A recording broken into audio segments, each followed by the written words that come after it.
Welcome to episode 9 of the Developing Life podcast. As we navigate the complexities of artificial intelligence, a question remains prevalent.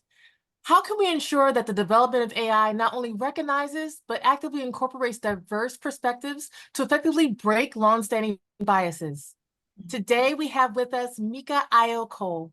Meca Ayo is a queer singer, multi-genre writer, itinerant nerd, and massage therapist from Denver, Colorado, and a force in advocating for diversity and inclusivity. Challenging and reshaping narratives, ensuring safe expression of identity, they have been featured in various literary magazines, art exhibits, and publications.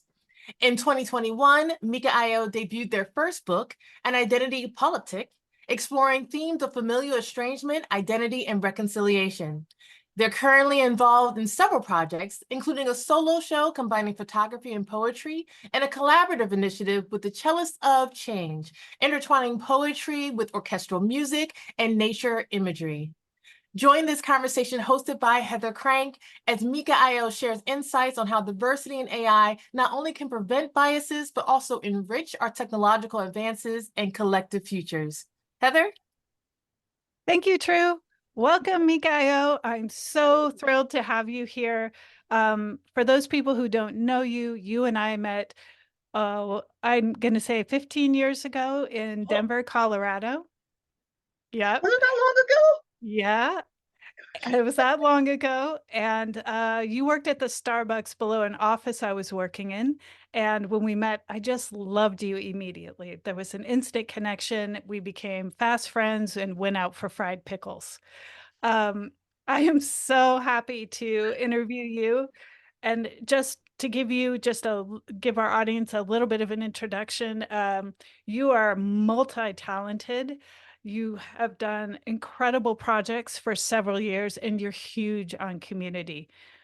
Would you please take a moment and introduce yourself and let people know who you are? Okay. Hi, I'm Meca Ayo. Uh, I sing a bit. I'm a writer. I'm a photographer apparently. I collect photos on my cell phone, and I'm learning how to use an actual camera. And people are starting to call me to take my images off of just social media. Mhm. And so I've started to be in some group shows, and I have a solo show now, which is mind-boggling. And do different projects, different kinds of media with that, everything from poetry postcards to zines. Mhm. And I hope some more multimedia stuff soon. I just have things to learn. You were acknowledged by art critic and writer of the Westward, Susan Freud, as one of Colorado's 100 creatives. Was she the person that encouraged you to get your work out into the world a little bit more? It's so funny about that article because I remember when she sent me, "Hey, do you want to give it a try?" I thought she was asking me if I wanted to interview people. And I was like, "Oh, yeah, yeah, sure, that's totally cool." And she's like, "No, I mean you." And I'm like, "What?" So a lot of this is her fault. She's actually the one who told me I needed to get my images off of social media. Mhm. Susan Freud's a really sweet, beautiful human, and is definitely a fan of all things creative. And so she's a really great friend here. So I love Susan Freud. She's an Yeah. amazing person. She really supports the artists of Denver, and is a huge force. In addition to Susan, how did you end up in Denver, Colorado? Where did you grow up? I grew up in Boise, Idaho. Definitely needed a change. Boise is a red state. I'm a queer brown person. I do miss the river though. A lot of the naturey stuff I miss so much about Idaho. Um, but I needed a change. It's a small town still. I mean, it's bigger than it was, but um, so we moved here. We almost actually moved to New Jersey as a segue to New York, the person I was with at the time. We were both musicians. He played saxophone. He's living his dream in New Orleans now. I'm very happy for him. No longer angry.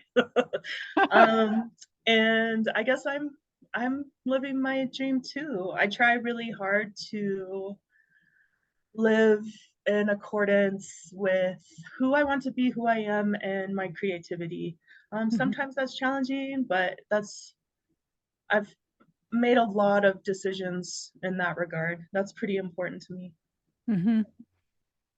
As an artist, I know you've also worked in generative AI. You've actually helped me with some of my workshops, Mhm. and you have kind of been experimenting with your own work to see what it can do. There's a lot of backlash in the art Yeah. community around Gen AI Mhm. because of the way it learns. And a lot of the people jumping on the Gen AI train are generally white males or the people who Yeah. are being the loudest. I would love for you to speak to your experience as an artist dabbling in Gen AI and then mastering Gen AI. I don't And know. I don't know if I'm a master. I need to take more classes from you. okay, well, we'll say someone who's using it in their practice, Mhm. as well as how can we make sure that people, all kinds of people, are included in Yeah, this process and just not, white tech bros out of Silicon sure. Valley. So definitely, absolutely. I feel pretty strongly about this. Like especially as a mixed race Black person, like there, even when we're talking about Blackness, there aren't a lot of models or actors. Mhm, There's more now, but when I was a teenager, say, there weren't a lot of people who looked like me mhm, necessarily. mhm, And I was always looking for that. mhm, And so, like playing with the I love playing with AI to try to make things that maybe my hands could have created if I had the skills. And also to try to see what I can do in collaboration with my photography as well. So those things have been really fun. And it's been really surprising and beautiful and sometimes scary because it's just, I mean, we all know you can create things much more quickly with mhm, AI assistance than mhm, you can at home. So mhm, like maybe if I try to figure out how to paint something and I take my time about it, it's probably going to take me many months, if not longer. And I can noodle with words, which is something I do anyway, and create something really interesting and beautiful, and then noodle with it in like photography apps or whatever, mhm, and just keep working until there's something that's very pleasing to me. mhm, So I don't generally just generate AI stuff and just use that, but I usually try to noodle with it a bit. mhm, And then as far as like representation, I absolutely think it's important for all of us to work in it. I met someone the other day who is a linguist and was working with AI mm, on that level. And my eyes got really, really big. I was like, "Whoa, what's that like?" This was a beautiful Black woman from Africa, uh-huh, and she was telling me like she just keeps taking these freelance projects with her linguistics background, and she couldn't really exactly tell me what she was doing, but I mhm, was like, "Yeah, that's extremely important because, as we all know, um, like language becomes there's like an overarching system of language that says it's quote unquote right, right? right, But yep, all of us have different ways of speaking based on our experience and where we come from and the people we hang around, etc. And yeah, there are different word games and stuff, but a lot of that gets lost if we're only speaking in one channel. mhm, And I think that's the same with art. Like the things we see, the way our eyes work, the materials we've worked with, so that's something that we've learned to, I think, together is like the more you know about like art history and mhm, materials and mhm, lighting, mhm, then it becomes more interesting when you're collaborating with AI. And then another point that I know I wanted to bring up is like there's this meme of two cats on a beach, and one of them's fishing, and there's a pail beside him, and there's another cat fishing in the pail. And often you'll see that in relation to AI. And so the cat fishing in the pail is called AI, mhm, um, and the cat fishing in the sea is like, you know, a person. And so the funny thing about that is like everything is trickle down. Everything is trickle down. And so mhm, like if we created AI, it is created in the way we work. And like as a creative person, people fish out of my damn pail. They just mhm, take shit out of my pail and often don't even do anything else with it. They mhm, just yoink it. And mhm, like I'm having more peace with it now. But like, that's the thing, is like, AI works in the way that we work. How can it not, right? Hmm. Hmm. It just does it so incredibly fast, and that Right. freaks people out. It Right. freaks people out. Yeah. I mean, borrowing people's work or style or ideas Yeah, is definitely not new. do my art in your style. That's a whole Instagram thing, you Hmm. know? Yeah. No, and a lot of times when people write dissertations about their work and what they're doing, they always talk about their influences. And Yeah, the influences, are people they are borrowing from. So I yeah, really agree. I feel like everything is a mashup, mix up anyway. And AI, you're right, just works like we work, but it does it faster. So way it's more faster. threatening and it's also more visible. Like someone could be stealing from you or I or any artist, but we don't know about it. And Right, AI has just basically brought it right to the front. right. And Yeah. that's, I think, what people need. Stop slamming the door. I think that's what people need to like come to grips with, is it is a mirror we're staring into. That's It's, right. it is, and if we're not interacting with it, yeah, it's going to, I mean, we should have been interacting with it decades ago. That's the other thing people don't realize. Even as a writer who was writing a little bit of news, dabbling in that, we knew that AI was writing a lot of kind of statistical based news. So, like Mm-hmm. financial news, sports Mm-hmm. news, stuff like Mm-hmm. that. Mm-hmm. And so, it's not surprising that, students are trying to get away with using Chat GPT in their essays in their 1010 classes.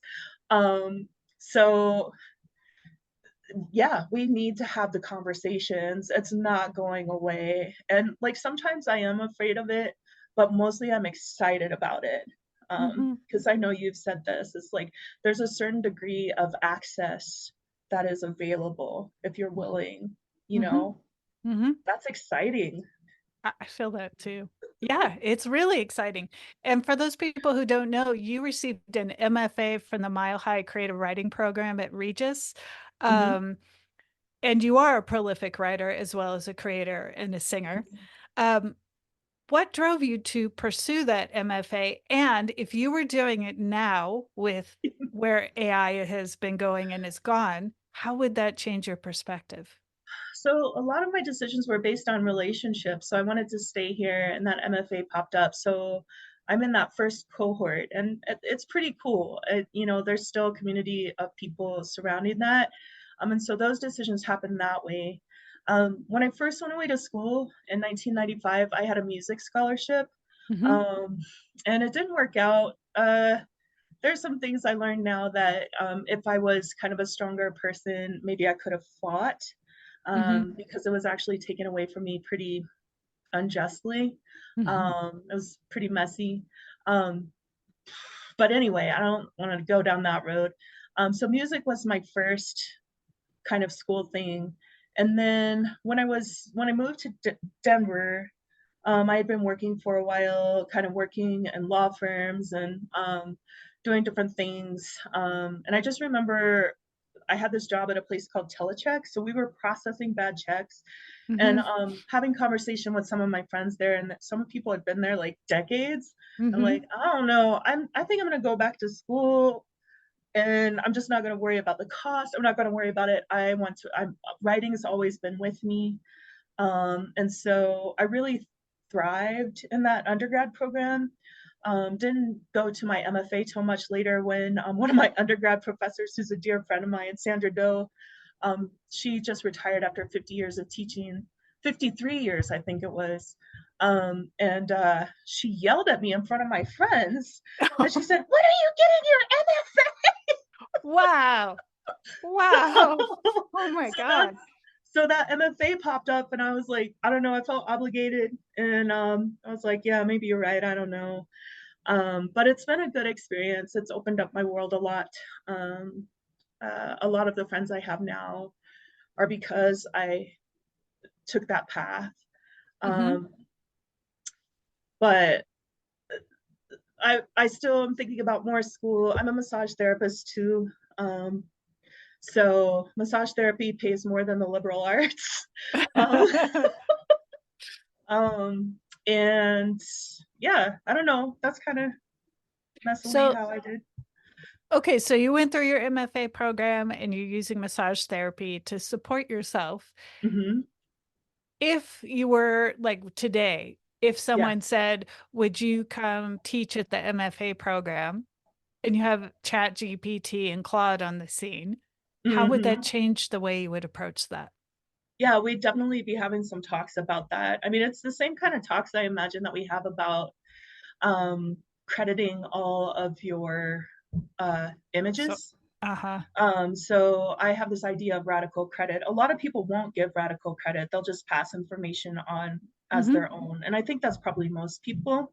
Mm-hmm. Um, but an example I like to give is like this image that I found.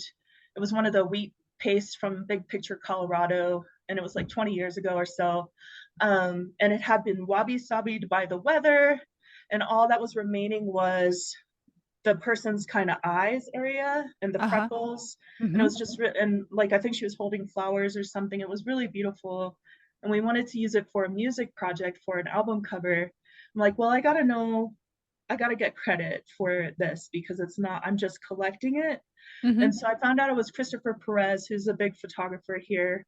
And from Chris, I found out that the subject was Esme Patterson, Mm-hmm. or Esme Patterson. Mm-hmm. And his idea was like, it's not even in my photo anymore because it's been wabi-sabied, etc. And it doesn't really Mm-hmm. matter who's in the photo, blah, blah, blah. But he gave me the info. And I felt really good about that because it was just like, it also draws attention to these other things that happen that are also important, that are like, it's my feeling everything is collaborative and it's okay to acknowledge that. I think Mm-hmm. that's like the bottom line for me. And so Mm-hmm. like for AI, especially like I'm in a bunch of business classes now, and people are doing a lot of their websites writing with AI and chat Mm-hmm. GPT. And they're Mm-hmm. very open about it. They're very excited about it. And again, it provides a certain level of access. You Mm-hmm. know, they're like, Mm-hmm.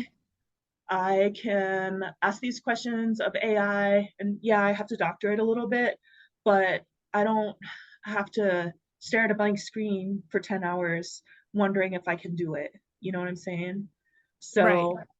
So sometimes I get uncomfortable with that, but at the same time, a lot of copy Mm-hmm. is basic information, kind of Mm-hmm. like the financial stats or the sports stats. Is like, it kind of honestly sucks to be a writer and have to write that stuff. Mm-hmm. um it's not, it's just, you Yeah. know. Yeah. So so do you feel like if someone is using a chat GPT or Claude or Midjourney or whatever in the process of their work, do you think it's important that they credit that? Absolutely. They tag it? um Okay. yeah. I mean, personally, I wrote this in collaboration with, and then I supplemented with resources from, because in academic writing it's absolutely important to have resources, and not just to support your cause or ideas, but so it becomes a little tricky with that kind of writing. It's like, yeah, I want to know what you're thinking. I want to know what your background on this and what led you here, Mm-hmm. your impetus for that, right? And then I want to know what articles and books you checked out, what movies you checked out, because when you collaborate with Chat GPT, those resources aren't there. Right. So I tested it out with just like, okay, what if I wanted to do a blog for a massage therapy blog? Because a lot of it is rehashed information. So let's test stretching the hamstrings and staying hydrated. And it did pretty well. It did pretty well. And I was like, okay, a 300-word article about how to stretch the hamstrings. There it is, right? Mm-hmm. Mm-hmm. Um, and also, where are the resources?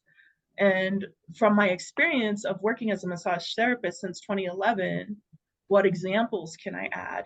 So like Mm-hmm. all of those things are very important. You can't just use it dry. Right. I mean, you can, but that's dumb. Yeah.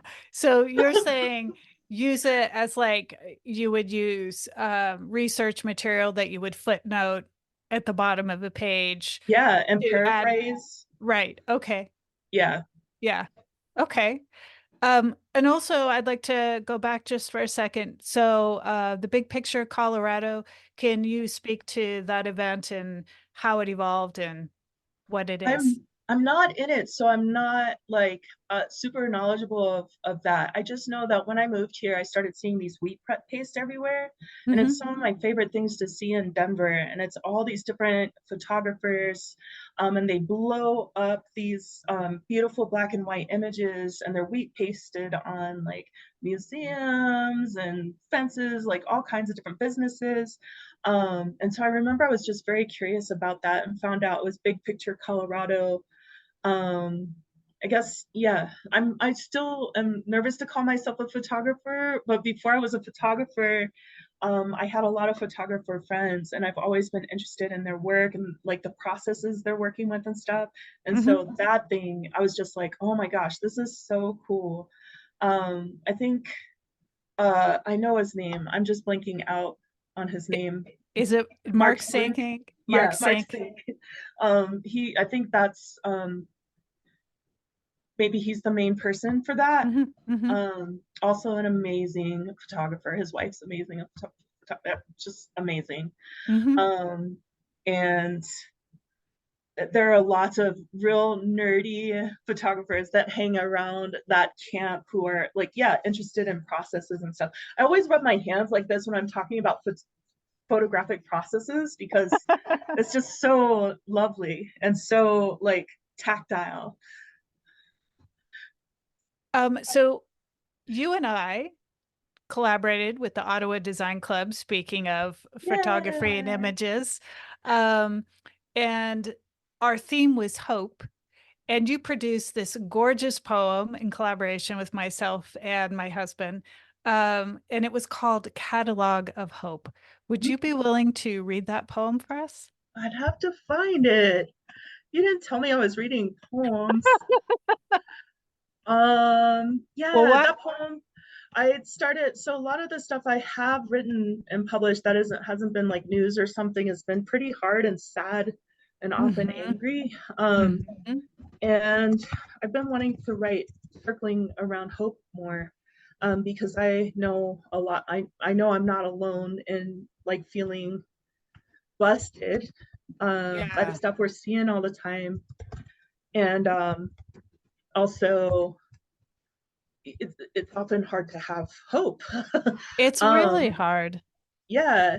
And I'm just like, kind of like, hope is the only thing I have left. And I really like talks that talk about hope as a discipline. And so this poem came out of, um, I was also working with a group called Art from Ashes. I don't really work with them anymore. But it came from one of their workshops, Hmm. and those workshops look at the trauma and transmute it so like you could think of it like this is coming from one of their workshops too. You can think of it as your favorite china, your favorite dish, your favorite mug or whatever. And if you throw it on the ground and it cracks, it's in a bunch of different pieces. And if you say you're sorry to it, it's not going to break, it's not going to change the broken pieces.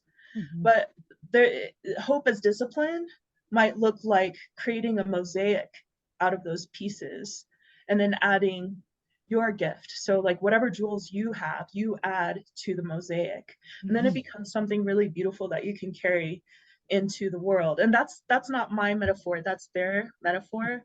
It's And so this beautiful. comes from one of their exercises. I'm almost there. That's okay. um, And while you're looking for that, I also would like to speak to you use a lot of your photography and your poetry, um, and you create a lot of zines, and we'll get into that after you read this poem. And I would love to hear about what you've been working on. So, okay. Here's the poem. I used to be a catalog of doubt, but now I am a catalog of hope. I used to be a green switch my parents made me pull off a tree when I was in bad trouble, but now I'm laying on the bench watching the branches sway as the wind blows. I used to be 4 taxis, 2 airplanes, and a rented car that smoked over new mountain roads to an uncertain house whose moldering walls were not mine. Now I am a home full of books and memories and a special tea set I reserve just for company. I used to run all the time, but now I sit in the muck of it, until the muck settles and my toes leave prints at the soft mud bottom, and I start to see the little fishies swimming around my ankles. I used to cry a lot, and I still cry a lot, though the crying happens for different reasons. It's not always sadness. Sometimes it's because a strange and beautiful song I've never heard before strikes me. Sometimes a baby smiling makes the whole world right and my heart crack open to light. How can it not? I used to hope for rainbows after it rained, but now I take a walk in the drizzle, study the slants, sometimes let myself get soaked by a downpour, like the time I rode my bike through a torrential storm I wasn't sure I'd be able to make it through. My arms' hairs bristling and my shoes sloshing cold as I pedaled fiercely through deep puddles on the path. I prayed and I prayed the lightning wouldn't strike down, and it didn't. I pedaled and pedaled, ran my bike up the stairs and into my apartment. I went to the door to look back over the direction I'd come from. It was a sky full of dark, roiling clouds. I held the railing of my porch, heart pounding, wondering if I'd do it again. Yeah, I'd do it again. Oh, so beautiful. Thank you. Thank you. Thank you. Oh my God, you just give me goosebumps every time you write that. So I'd like to talk about two things. I'd like to talk about the zines and the projects you have going on. Okay. And then I'd like to talk about more about inclusion with Gen AI and Yeah. what we can do collectively, what we can do individually to make sure we have better representation. Okay. That was a few things, and my brain went. Pick, pick one. And So why let, don't you go I ahead? guess let's start with the representation. Okay. Um, I mean, if we're opting out, we're not representing our interests. Um, I think that opting out is a valid response. Mm-hmm. It's not my response. And I understand it. I understand the fear because I have some of it. Mm-hmm. Um, like even in massage, like is my job going to become obsolete because of massage therapy? And it's like it's kind of like, yeah, if I don't learn more, if I don't work on my customer service skills, if I don't do my self work, probably, Mm-hmm. that's already being worked on, like for a pretty good massage, right? Mm-hmm. Um, and like representation, like I grew up in a trailer park. I'm a queer brown person. And I speak this certain way. I did go to school. Um, and I have some ideas that definitely ruffle the feathers of the norm. And all those things are really important to me and some other people I know. And like, if I just opt out, then we're not participating, we're not collaborating with this thing. Mm-hmm. Um, I love playing with AI to try to figure out what words it understands to create all kinds of people. Um, uh, we see some of that, like some of it is like uncanny valley. So like nice aunties is one I follow on Uh-huh. Instagram. Mm-hmm. Mm-hmm. Um, and so we have older women having lots of fun in these Uh-huh. ridiculous landscapes. And then like I do a lot of poetry postcards. And so for my Patreon, because I needed to battle my fear and also really stick to my guns about the need to collaborate with it, I offer one AI art each month with a poetry postcard. So that one's a Mm-hmm. digital card, and then Mm-hmm. one photo art each month that I send in the mail. And the AI art has been fun because it's just like, okay, how do I create someone who could be a sister or a cousin or even people I come from. And so that's really fun to figure out what those words are. And sometimes it takes using the other tools there, like describing a picture of myself, for Mm-hmm. example, Mm-hmm. or and combining them, blending them. Those are like two of my favorite functions of Midjourney. And then all of a sudden, my face is informing that algorithm, and I like Interesting. that. Okay. So Do you, because so much of the imagery that um, Gen AI is trained on the web has to do with what our culture values, which mhm, I'm going to say probably is mostly a lot, especially in positions of power, we're going to see a lot of white men. yeah. Do you find it difficult when you're working with Gen AI to be able to get it to show you what you want it to generate so that you feel represented? I actually don't. Oh, good. Okay. I I mean, so I'm racially ambiguous, so I play with that in the AI. Mm-hmm. Um, and I also play with maybe it's as simple as a brown person as the descriptor, maybe. And Mm-hmm. that doesn't always work because there are some tropes in Mm-hmm. there. Mm-hmm. Like, and I think they are changing Mm-hmm. because like lots of people are interacting with it. Mm-hmm. And so that's been really fun to see. Um, I think maybe in the beginning it was much harder. Like a lot of fairy princesses were happening no matter what you would do. You know what I mean? Like Susan, not even like really polished Susan said in Boulay kind of shit. Like just Mm-hmm. it was really nice, but it was very also, that's kind of what was happening a lot. Okay. And so now that you're doing all of your poetry postcards and you're setting things out and you're experimenting, you've also included this in a lot of scenes that you're doing and artwork that you're producing. What do you have going on right now? A lot.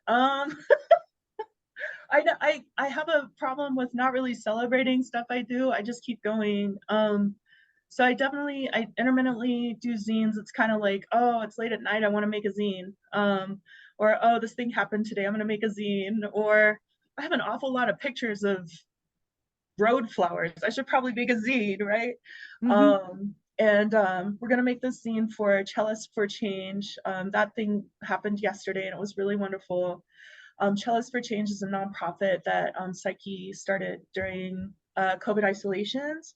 And I Mm-hmm. kept thinking all day yesterday, like, this is what love does. This is what love can do.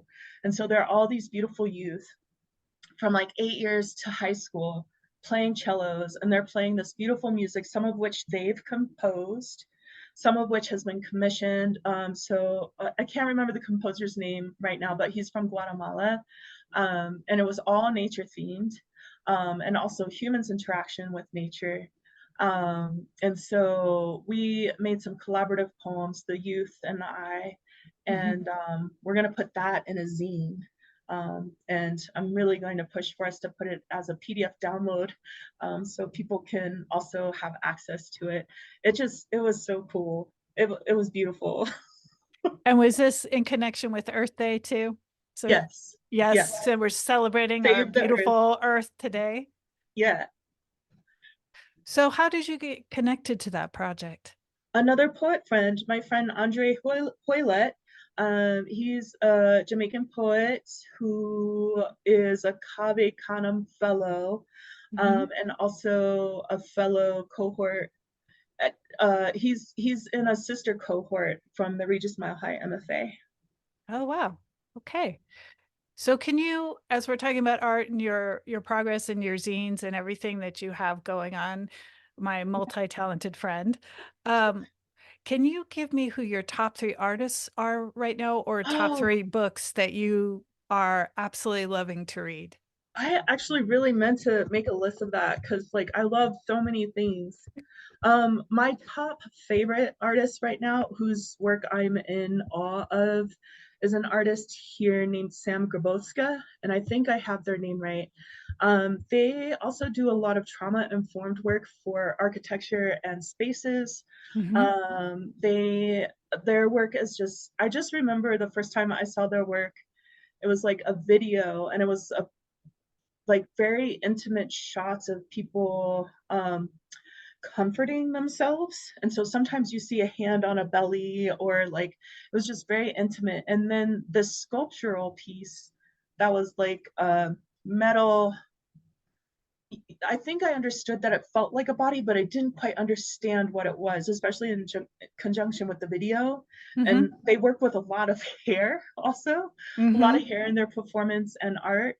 And so their art actually is an outline. Those structures are outlines of people in those poses of comfort when they're self-comforting. Mm. Mhm. And they're just very beautiful um to me. I know some people are like, oh, I don't know, it makes me feel weird. I'm like, I love it so much. They are an amazing human as well. So I will say their name ever and ever and ever. Um I I I guess I'm also in awe of a poet named Matthias Valina. Mhm. He delivers dreams and nightmares from his bicycle from state to state. That's what he does. Wow. That's and the dreams, like I have a box of his dreams. And he just had a new book come out called Thank You Terror. And that book cracked me open. I thought I was not connected with my feelings except for anger. And then that book, I'm like, oh great, now I have to forgive everyone. Doggone it. Like forgive all the bungholios, because this book just literally broke me open in like really a very beautiful way. Because it draws you into like, you know, just I don't know. I can't even describe it right now because I'm still processing all of that. Mhm. And I'm trying to think of a third person. There's just so many people. Um, Heather Crank. Oh my God. Okay, you can't. That's not allowed.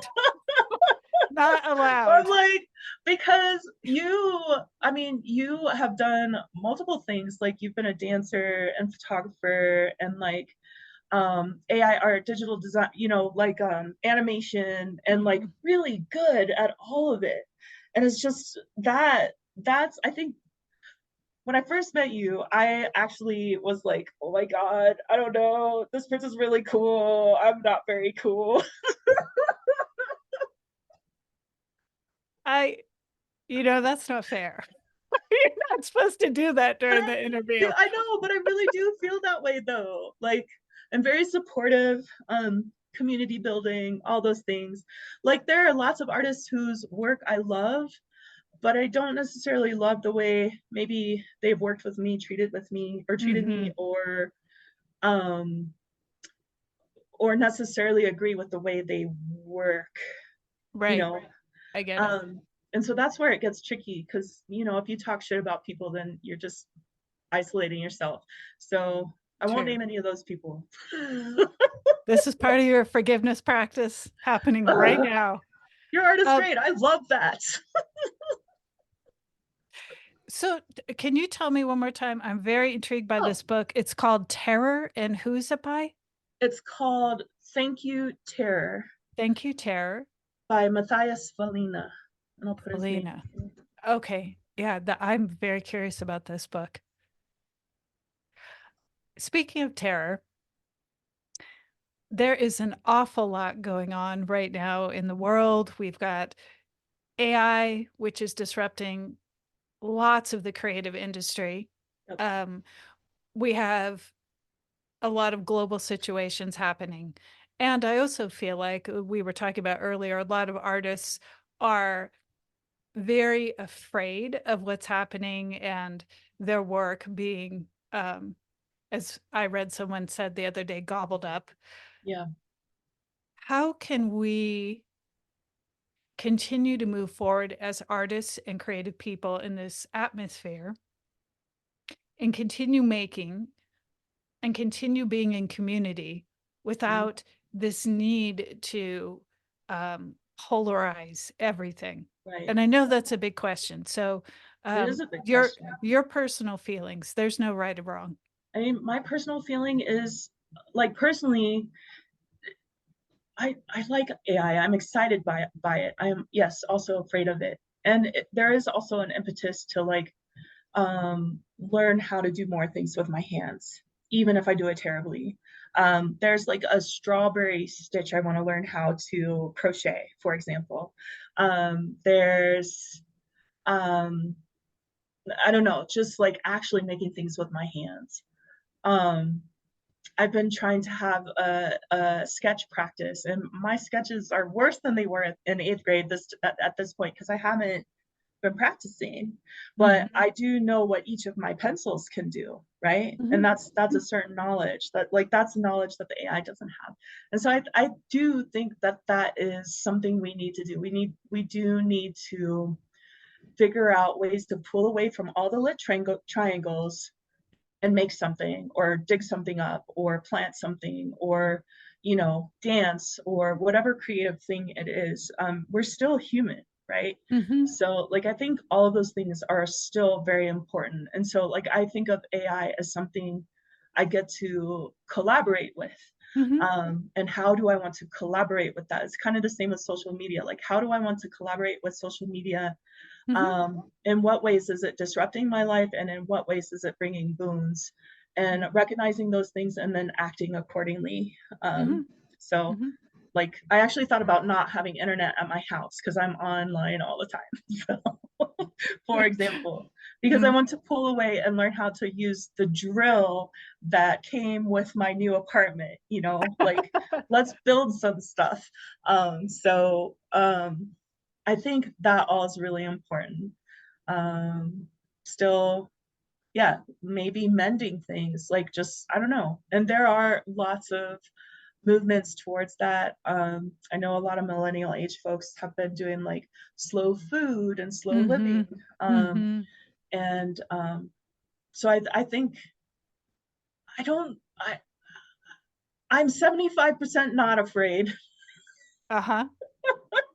Um, and sometimes because AI is in everything. It's in music, it's Mhm. in massage, it's Mhm. in art, obviously, it's in writing, et cetera, et Mhm. cetera. It's in Mhm. language. Yes. So, and it's also exciting, I think. Yeah, I do too. All right. So I'd like to know, what are your long-term goals over the next 2 to 3 years? We're in a period of rapid change. Where Mhm. do you see yourself going as things continue to evolve for artists in the creative industry? And where would you like to be? I'll start with that. Ideally, I'd love to live for a while in Berlin and learn how to take amazing photographs. That's been very strong in my mind for a few years. Definitely want to check out more nature places. Yeah, those are the main things. I mean, I'll still be writing. I'll still be making music, probably more than I have in a long time. And I have made a commitment to be the best massage therapist that I can be in the next 2 years, and then we'll see after 2 years' time. Because I want to see some other places and meet some other people, Mhm. and just, like, yeah, I want to. That's I want to move. I want more freedom. Um, and then, I mean, I guess that's pretty much it. And then, as far as, like, directions I want to go, I am very mercurial. There are many directions I'd like to go. Sometimes I think I'm going to do an acupuncture program, because every time I go get acupuncture, I think I need to become an acupuncturist because it's such amazing work. And I'm also interested in design and some of the things that we can do in design, as far as creating the worlds that we want to live in. Mhm. So taking it off of the page and, um, like, and I've experienced some of that a little bit at Shop at Matter, with Rick Griffith, and Deborah Johnson. Um, and there are a lot of things with the way they work that feel very powerful. Mhm. And so like me on the DIY level, like I want to know what that looks like. Like what does it look like kind of in the grit, you know? Mhm. Like what Mhm. does it look like for you know, I grew up in the trailer park. Like what does it look like in the trailer park? Um Stuff like that, because I think we're going to need more collaborative and more I don't know. We just got to think differently for Mhm. things to keep changing, you know, Yeah. so that drones aren't in our windowsill, like that stuff. Ugh. So yeah, Yeah, sorry to agreed. take it there, but No, it's no, like, no, no. We need a lot of different viewpoints, a lot of different people. I think it's super important. I have one last question here for you before I open it up to the audience. And this is a little personal, so okay, y- answer it however you want. I know your history and your upbringing. mhm, I know the kind of situation that you grew up in. yeah, Would you be willing to share a little bit about that and how you okay. overcame or were able to use that broken plate to be able to become who you are today? Yeah, I mean, I'm still becoming. I'm still becoming. I recently made a decision to not be angry all the time, and that's hard work. There's so much to be angry with, and Mhm. um, and there are a lot of real poo-poo people. You know what I mean? Like, there are a lot of people just like whatever. But like that's the thing, as a creative person, you have to keep creating. You have to keep creating. So like my tendency was for every time something happened unjustly or unjustly or like just in a really messed up way, I would shut down. Mhm. And that doesn't serve me at all. And it doesn't serve anybody else. People were like, oh, where's Meca Ayo? What happened? Meca Ayo shut down on the bed because people are being jerks. But here's, I mean, people are, you just have to trust people are going to be however they're going to be, and Mhm. also learn how to collaborate with those energies, you know, or figure out where the boundaries are. And as far as my life, I mean, I grew up working poor, abusive situation. What and to be fair, they had also experienced a lot of trauma and abuse, and so Mhm. like this track on massage therapy and trauma informed work, it's requiring me to heal and also recognize that we are all whole people. We get to be this full span of human experience. And hopefully, you know, we're not intentionally causing harm. And sometimes we do cause harm. Like every one of us is a monster in somebody else's story. Mm. And so, you know, we were talking about that mirror that AI provides earlier. Mhm. And like, you know, there's a tendency for each of us to think that we're always the victim, but and also we are a monster in somebody else's story, and we don't always get to hear it, and we don't always admit it, especially.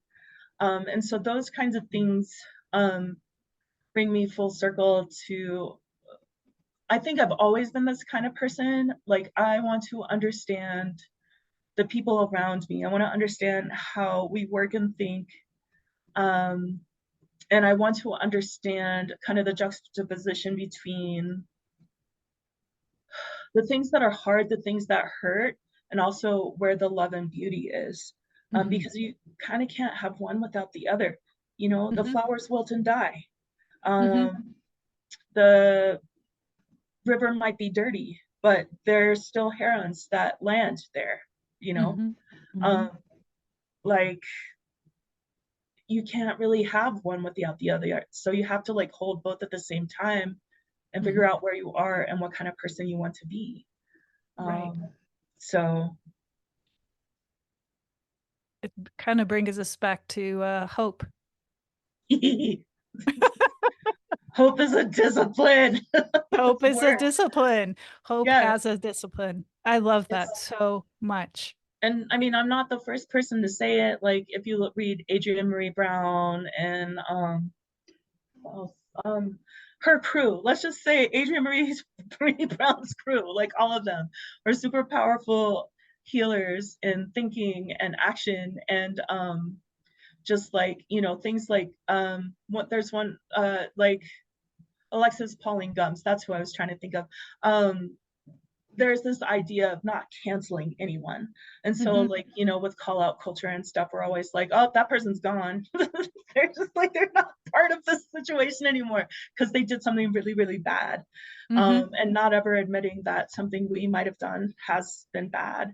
You know, I'm an American. I live in America. I have pretty much lights all the time. And why is that? It's because someone's suffering, you know?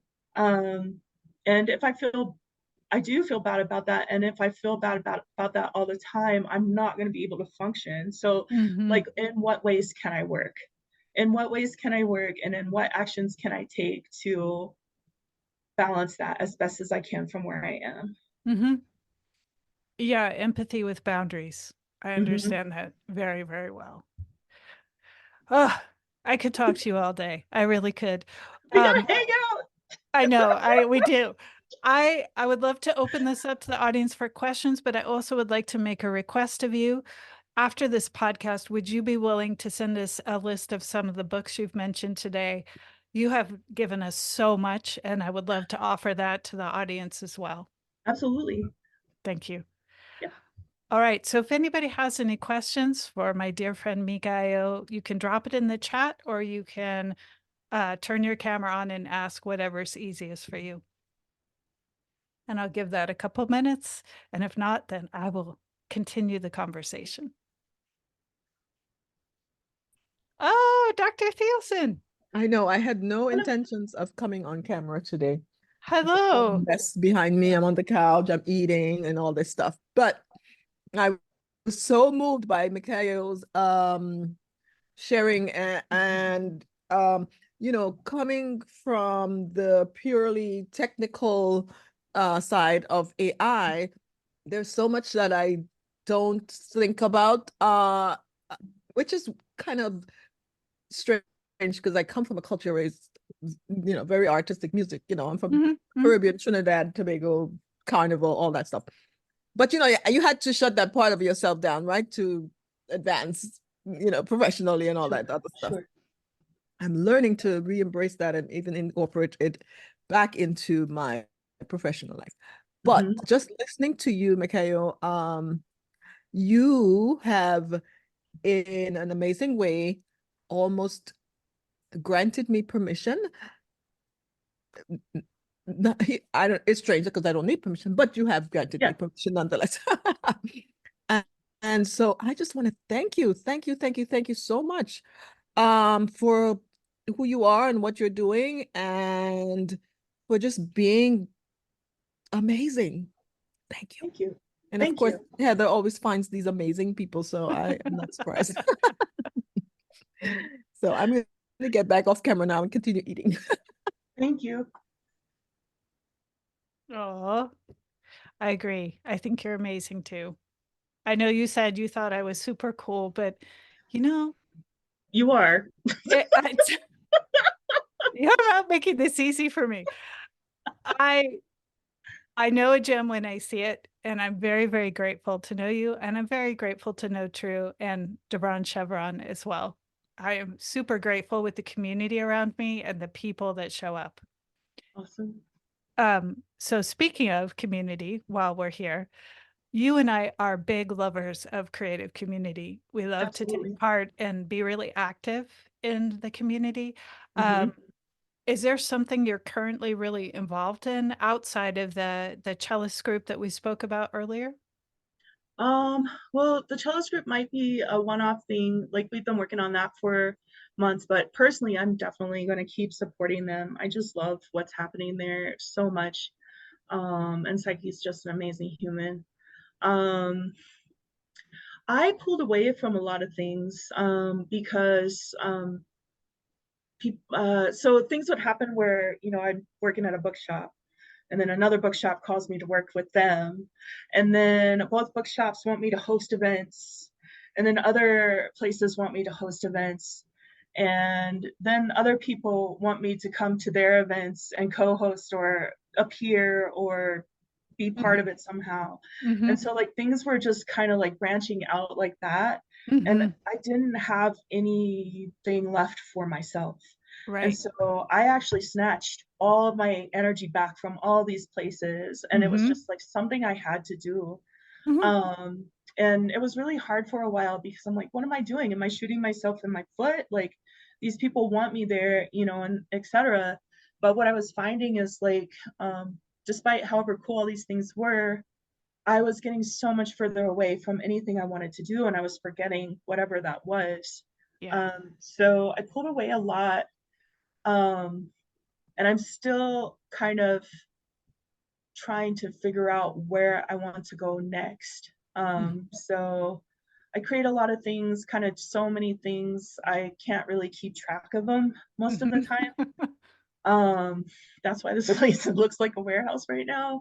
And like I don't usually ever stop to like, oh yeah, I did this thing. And then maybe someone 3 months from now will ask me for a specific zine or something, or a t-shirt I forgot I did years ago. I'm like, what? Like, you want that t-shirt? I guess I have to figure out how that works again. So like stuff like that. I don't really have, like, I know you keep sending me a lot of really amazing like grandma and like all these other amazing humans who can help me with stuff like that. And I just have been so disorganized that I haven't been able to yet. It's just like I don't know how to organize it and make it make sense for people looking in, if that Mm-hmm. makes sense. Yeah. But what I'd like to do is take more photographs, sing more, and be able to travel with my writing. Those things are on the top still. It's, it's really true when you're putting out a lot of energy all the time. You do need to take breaks and back off, especially you and I are both introverted, so I know the introvert thing too, of like Mhm. you do need extra time to recharge when especially when you're really, really creative like you are. Right, right. Um, so how can we support you? How can people show up for you? And where can people find you as Sure. you continue on your career path? I appreciate you. I'm pretty much at Siren Eats Poetry on all the social media. Siren Eats Poetry. I even changed my website to that, Mhm. just so I'm easier to find, because I may or may not change my name again. Don't do that. Oh my God. But sireneatspoetry.com, that'll get to me. Tamika.coleman.com, that'll get to me. And then Siren Eats Poetry, like say if you hit me up on Instagram, I'm trying to part out a bunch of different projects. Uh-huh. So Mika's Noodles, I originally put that there to do more AI stuff, Mm-hmm. but it's kind of been a mixture of stuff. Sometimes Rest is me going back to music. TLC Bodywork is my massage business. I think there's another thing on there, but I can't I can't remember right now. And for people who don't know, before Meca Ayo was Meca Ayo, she was Tamika L. Coleman. So you might find her under either name. Yeah, I mean technically I'm still Tamika L. Coleman, so I haven't officially changed it yet. Okay. And before we go, to close this off, I'd also like to hear about your work with Rick Griffith. And for those people who don't know Rick, he is this phenomenal force in Denver, Colorado. He owns Matter, and he is an incredible designer and bookstore owner. Yeah, it was I honestly had a hard time at Matter. Mm-hmm. And also, so I need about 6 to 8 more months before I step foot back in there. Mm-hmm. And also I recognize the genius there, and Rick and Deborah both. Mm-hmm. They're both designers. Um, Matter is definitely a great asset, and Shop at Matter are great assets for our community and larger. Mm-hmm. Um, uh, Probably about 200 or 300 of these books over here are all design books from there because I just wanted to gobble it up as quickly as I could. Mm-hmm. There are conversations happening there about people of color, Black people, queer people in design, in architecture, and in the arts, and also tons of books to help, you know, your grandma who you think is never going to change, who's super racist, and you need to maybe bring her in gently to the person who just needs to get their shit together, right? So it's like a spectrum of voices. And so despite whatever kind of hard stuff that happened for me there, and I definitely learned tons. And then you cannot like take away from, like I said, the genius of the way they're using design and creating communities, making structural and political change, and of course the printmaking. Yes. The printmaking is absolutely phenomenal. And Rick Griffith, as far as like getting to know people, connecting with people, and really quickly building rapport, and just like creating communities of learning is awesome. Yeah. It's awesome. So I would just sit back and let them do the thing, and like hope some of it rubbed off on me. So I like, you know, so definitely a cool space.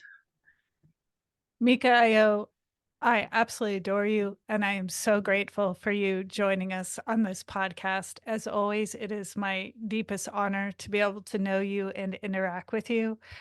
If there are any last questions, we are about to end this. Okay. And let's see, it looks like we are set. So I want to thank you so much. If you want to just hang out here with us for a minute, and we Okay. will close the podcast. All right. Thank you. Thank you.